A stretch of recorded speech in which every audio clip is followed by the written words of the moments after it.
ഈ പടം എങ്ങനെയാണ് ലാലേട്ടൻ അല്ലെങ്കിൽ വലിയ സിനിമകൾ ചെയ്യുമ്പോൾ കഥാപാത്രമാണോ നോക്കുന്നത് അല്ലെങ്കിൽ ഒരു ലാർജർ ലൈഫ് അല്ല അങ്ങനത്തെ രീതിയിലാണോ നോക്കുന്നത്? And of course, always I say I trust my director more than any other thing. I trust my director.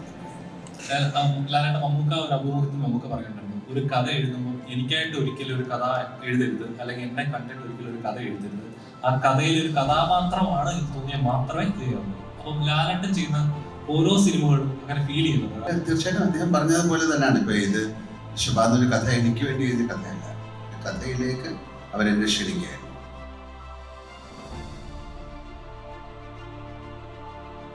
We have a story like this, can you act? Like the story is not written for Mohanlal.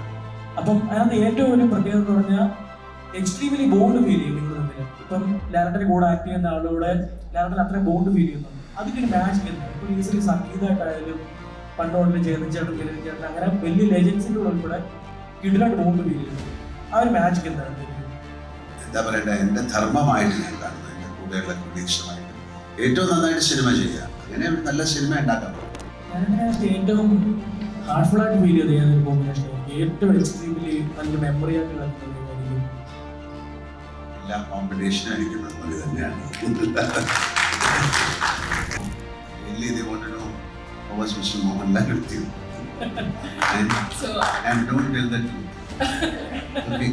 First സ്പീച്ചിൽ തന്നെ ലാലേട്ടൻ്റെ ആക്ടിങ്ങിനെ പറ്റി പറഞ്ഞിട്ടുണ്ട്. So ഈ ഒരു cinema ചെയ്യുമ്പോൾ ഒരു ഹീറോയിനെക്കാട്ടിലും ലാലേട്ടൻ്റെ ആക്ടറിനെ എക്സ്പ്ലോർ ചെയ്യാൻ ശ്രമിച്ചിട്ടുണ്ടെന്ന് തോന്നിയിട്ടുണ്ട്. So I told him in my first line, he's God of acting. What can a director or a writer dream more than that? When God himself is acting for you.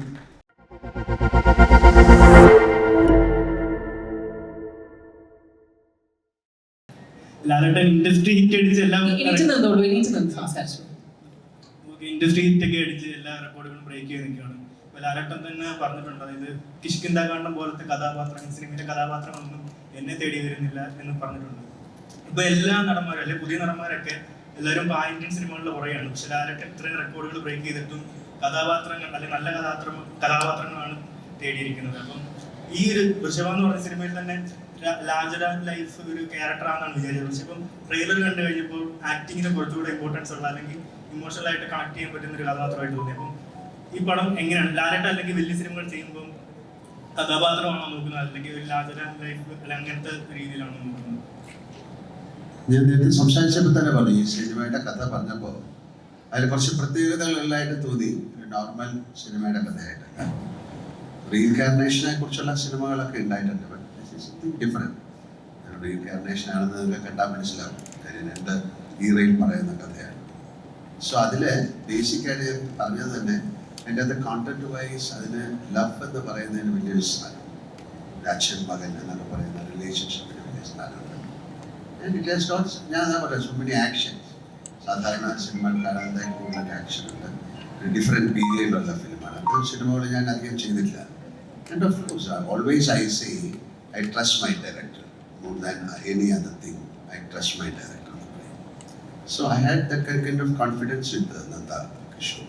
അതുകൊണ്ടാണ് ഈ cinema accept ചെയ്തത്. അത് cinema കണ്ടിട്ട് പറയാൻ പറ്റുള്ളൂ. അത് എത്രത്തോളം successful എന്നൊക്കെ ഉള്ളത് സിനിമയുടെ റണ്ണിങ്ങിനെ പറ്റിയൊന്നും എനിക്ക് പറയാൻ പറ്റില്ല. ബട്ട് ഫോർ മീ ഈ സിനിമ നല്ലൊരു കഥയായിട്ട് തോന്നി, എനിക്ക് ചെയ്യാൻ പറ്റുന്ന ഒരു സിനിമയായിട്ട് തോന്നി, എൻ്റെ അതൊരു ഇമോഷണൽ വാല്യൂ ഉള്ള സിനിമയായിട്ട് തോന്നി. So I did that film. Thank you. ലാലേട്ട, ഒരുപാട് നമ്മളിപ്പോ ഒരു സിനിമ കഴിഞ്ഞ തവണ മമ്മൂക്കയുടെ ഒരു അഭിമുഖത്തിൽ മമ്മൂക്ക പറഞ്ഞു, കാണാൻ ഞാൻ പുറകിലാണ് ലാലേട്ട. ലാലേട്ട മമ്മൂക്ക ഒരു അഭിമുഖത്തിൽ നമുക്ക് പറയുന്നുണ്ട്, ഒരു കഥ എഴുതുമ്പോൾ എനിക്കായിട്ട് ഒരിക്കലും ഒരു കഥ എഴുതരുത്, അല്ലെങ്കിൽ എന്നെ കണ്ടിട്ട് ഒരിക്കലും ഒരു കഥ എഴുതരുത്, ആ കഥയിൽ ഒരു കഥാപാത്രമാണ് എന്ന് തോന്നിയാൽ മാത്രമേ ഇത് ചെയ്യാവുള്ളൂ. അപ്പം ലാലേട്ടൻ ചെയ്യുന്ന ഓരോ സിനിമകളും അങ്ങനെ ഫീൽ ചെയ്യുന്നത് ആ കഥാപാത്രമായി മാറുമ്പോണ്ടാകുന്ന തിയേറ്ററിൽ എഴുന്നേറ്റ് കൈയടിക്കുന്ന മൊമെന്റുകളും അല്ലെങ്കിൽ വിസിലടിക്കുന്ന രോമാഞ്ചായിട്ട് ഒരുപാട് മൊമെന്റുണ്ട്. ഇപ്പം ഇതിലെ ട്രെയിലർ കാണുമ്പോൾ പോലും നമുക്ക് നമ്മുടെ പല സിനിമകളിലെ ലാലേട്ടൻ ചെയ്ത ആക്ഷൻ സീനുകളൊക്കെ നമുക്ക് ഓർമ്മ വരുന്നുണ്ട്. അപ്പം ഇതിലെ ഫൈറ്റ് സീനുകളൊക്കെ എങ്ങനെ ഉണ്ടായിരുന്നു? ആ ഒരു മേക്കിംഗ് കാര്യങ്ങളൊക്കെ ലാലേട്ടൻ ട്രെയിലർ കാണുമ്പോൾ നമുക്ക് ഒരു ഫീലിംഗ് കിട്ടുന്നുണ്ട്. എങ്ങനെ ഉണ്ടായിരുന്നു ആ ഒരു എക്സ്പീരിയൻസ്? ഞാൻ അതിൽ നേരത്തെ പറഞ്ഞു, ഇതൊരു സാധാരണ സിനിമയായിട്ട് തോന്നിയില്ല. ഇതിൽ ഒരുപാട് ആക്ഷൻസിൻ്റെ ഇമ്പോർട്ടൻസ് ഉള്ളൊരു സിനിമയാണ്. നമ്മൾ സാധാരണ കാണാത്ത ആക്ഷൻസ് ഉണ്ട്. ലൈക്ക് അതിൻ്റെ പീരിയഡ് ഫിലിമൊക്കെ ഉണ്ടല്ലേ, അത് തന്നെയാണ് എൻ്റെ പ്രത്യേകത. അതിനെ കൂടുതൽ ഡിഫൈൻ ചെയ്യാൻ എനിക്കറിയില്ല. അതിൻ്റെ കണ്ടന്റ് തീർച്ചയായിട്ടും അദ്ദേഹം പറഞ്ഞതുപോലെ തന്നെയാണ്. ഇപ്പോൾ ഇത് ഋഷഭാന്ത് ഒരു കഥ എനിക്ക് വേണ്ടി എഴുതിയ കഥയല്ല, ഒരു കഥയിലേക്ക് അവരെന്നെ ക്ഷണിക്കുകയായിരുന്നു. We have a story like this, can you act? Like this story is not written for Mohanlal. എനിക്ക് വേണ്ടി എഴുതിയ കഥയല്ല. I think am I right, Nanda? You wrote a story, then you invited me to that film. So he can give more ideas on this.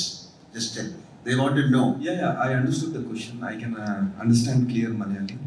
So, sir, to answer your question, when we write a subject, it will be about a king who is like this.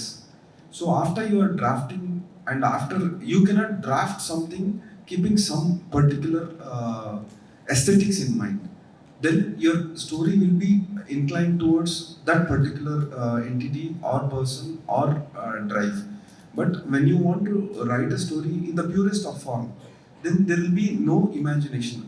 So after the story is done, when you look at the story and when you say that who can do this, who can pull it off, then there was no doubt, no question, it was only Lalaten sir. I did not see another alternate actor for that. So it is a blessing in disguise. This story, after being written, it was destined for Lal sir is what I can say. ലാലേട്ടാ hi. ലാലേട്ട ഇപ്പോൾ നോക്കുകയാണെങ്കിൽ മലയാളത്തിലെ ഏറ്റവും senior actors മുതൽ ഏറ്റവും new comers ആയിട്ടുള്ള ആളുകൾ വരെ ലാലേട്ട ഒരുപാട് കോമ്പിനേഷൻസ് ചെയ്തിട്ടുണ്ട്. ഇപ്പോൾ നോക്കുകയാണെങ്കിൽ അദ്ദേഹത്തിനോട് ഒരു കോമ്പിനേഷൻ ചെയ്തു. അപ്പം അതിനകത്ത് ഏറ്റവും ഒരു പ്രത്യേകത എന്ന് പറഞ്ഞാൽ എക്സ്ട്രീംലി ബോണ്ട് ഫീൽ ചെയ്യും നിങ്ങൾ തമ്മിൽ. ഇപ്പം ലാലേട്ടൻ്റെ കൂടെ ആക്ട് ചെയ്യുന്ന ആളുടെ ലാലേട്ടൻ അത്രയും ബോണ്ട് ഫീൽ ചെയ്യുന്നുണ്ട്. അതിൻ്റെ ഒരു മാജിക് എന്താണ്? ഇപ്പോൾ റീസെന്റ് സംഗീതമായിട്ടായാലും പണ്ടോട്ടിൽ ചേർച്ചേട്ടൻ കിരൺചേട്ടൻ അങ്ങനെ വലിയ ലെജൻസിൻ്റെ കൂടെ ഉൾപ്പെടെ കിടിലായിട്ട് ബോണ്ട് ഫീൽ ചെയ്തിട്ടുണ്ട്. ആ ഒരു മാജിക് എന്താണ് ശരിക്കും? അവരോട് ചോദിക്കേണ്ട ചോദ്യമാണ് ഫൈൻ. എന്നെ ചോദിച്ചു കഴിഞ്ഞാൽ when I was doing films with the big actors like Premnasi sir or Shivaji Ganeshan sir or Amitabh Bachchan or Rajkumar sir or Nagesh Rao sir, that kind of love and affection they showed it to me. That was a lesson to me, and I have to carry that legacy and I am just giving to them. അതാണ് എൻ്റെ കാര്യം. അല്ലാതെ അവരെങ്ങനെയാണ് എന്നെ കണ്ടിരുന്നത്, എന്നെ എത്ര നന്നായിട്ടാണ് അവർ സ്നേഹിച്ചിരുന്നത്, എത്ര നന്നായിട്ടാണ് അവർ ഒരു സിനിമയിലേക്ക് പുതുതായിട്ട് പോകുന്ന ഒരു ന്യൂ ആക്ടർ എന്ന രീതിയിൽ അവർ നമ്മളെ ഒരു തരത്തിലും അവർ പുതിയ ആക്ടറാണെന്ന് അവർ മാറ്റി നിർത്തിയിട്ടൊന്നുമില്ല. They have given all the love and support to me. So it is my right and it is my എന്താ പറയണ്ടേ, എൻ്റെ ധർമ്മമായിട്ട് ഞാൻ കാണുന്നു. എൻ്റെ കൂടെയുള്ള കൊളീഗ്സുമായിട്ട് ഏറ്റവും നന്നായിട്ട് സിനിമ ചെയ്യുക, അങ്ങനെ ഒരു നല്ല സിനിമ ഉണ്ടാക്കാൻ പറ്റും. അതെങ്ങനെയായിരുന്നു എന്നുള്ളത് എൻ്റെ കൂടെ വർക്ക് ചെയ്യുന്നവരെടുത്ത് ചോദിച്ചാലേ അറിയുള്ളൂ. എനിക്ക് എൻ്റെ ധർമ്മത്തിനെ കുറിച്ചാണ് പറയുന്നത്. I consider it as my right to work very honestly with my colleagues. അതാണ് എൻ്റെ ലാലേട്ടനകത്ത് ഏറ്റവും ഹാർട്ട്ഫുൾ ആയിട്ട് ഫീൽ ചെയ്ത് ഏതൊരു കോമ്പിനേഷൻ എനിക്ക് ഏറ്റവും എക്സ്ട്രീംലി നല്ലൊരു മെമ്മറി ആയിട്ട് കിടക്കുന്നത് ഏതായിരിക്കും?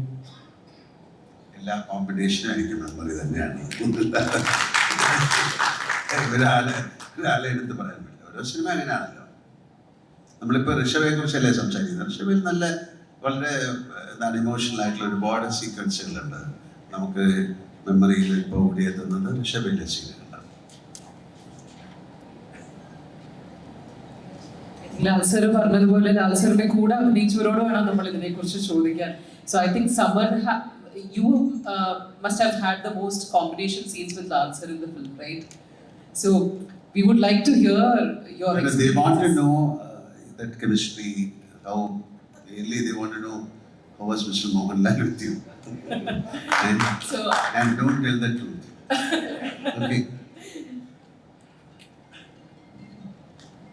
No, it was actually one of the most memorable experiences, and I'm a very nervous kind of person, but with Lal sir, he would immediately just became like a friend. I was so comfortable and we would joke around, and every time like we would have a good dialogue and sir would rehearse lines, and my Malayalam is weak but I'm trying to learn, but Lal sir would tell me how to say it, and it was fantastic. It was a very amazing experience. First സ്പീച്ചിൽ തന്നെ ലാലേട്ടൻ്റെ ആക്ടിങ്ങിനെ പറ്റി പറഞ്ഞിട്ടുണ്ടായിരുന്നു. So ഈ ഒരു cinema ചെയ്യുമ്പോൾ ഒരു ഹീറോയിനെക്കാളിലും ലാലേട്ടൻ ആക്ടറിനെ explore ചെയ്യാൻ ശ്രമിച്ചിട്ടുണ്ടെന്ന് തോന്നിയിട്ടുണ്ട്. അപ്പോൾ അതെങ്ങനെ ഉണ്ടായിരുന്നു ഈ എക്സ്പീരിയൻസിനെ പറ്റി? Sir, I told you every director wishes to work with the best. So I told in my first line, he's God of acting. What can a director or a writer dream more than that? When the God himself is acting for you, like every scene you write will go to the next level. It is a blessing in disguise, as Sir told me. See, there are 100 million people in India. At least 10 lakh people want to be a director. At least 1 lakh people are directing. At least 10,000 have done cinema. 1,000 are recognized. Hundreds have been a stars. In that 100, if Lal Sir has done 200 films, in that 100 directors are there. Even when I am not there, my name will be associated with working with such a God of acting and legend. That is more than enough for my life. ഇന്നത്തെ ഈ ഒരു സായാഹ്നം നായികമാരുടെ experience ലാലേട്ടനായിട്ട് work ചെയ്തപ്പോൾ experience കൂടെ കേട്ടാൽ കൊള്ളായിരുന്നു. because we like to hear people talk about our Laletan. So I know the question is very common, but then they would like to hear your experience working with him. I think we all fall short of words whenever we talk about somebody like him, the magnum opus personality that he has. When you're in the presence of somebody who is such an outstanding performer, such an outstanding human being, I always ask him one question. Should I tell him, or I keep asking you regularly? You can tell us. Ask him, tell us. I asked Sir one question. Everybody has 24 hours in a day. How do you do all the things that you do in that same 24 hours? Like, he's an entertainer, performer, magician, dancer, he's a singer, he's doing, I'm a chef. So I'm sure this is a known factor that everybody knows, but it really, it intrigues me. And every time we were shooting, we would see a new video, or we would see something that he's doing constantly. You know, for somebody who's done so many films and so many achievements, I don't know how you do it in 24 hours, because everybody has only 24 hours. So this is something that all of us will agree to do. And I'm amazed. And we have to congratulate him for his award as well. Please, a huge round of applause. Another feather in the multiple feathers of the caps. It was amazing working with him. I started my career in the Malayalam film industry with Sir. And every day you learn so much from magnum opus personalities like Lal Sir. So I think it was amazing. And Malayalam has given me so much love this year. This year has been fantastic with Hridaya Purvam and now with Rishabha. So I'm excited and I love doing Malayalam films. So I hope everybody loves us, and we had a great time doing the film. So I'll give you an answer for you. So she is keep on asking, you have 24 hours, and it's not a secret. You can also do. I asked the Almighty something like for the time or some whatever. So he asked me if you have the inclination, I have the time. So I had that inclination and he gave me the time. Thank you very much.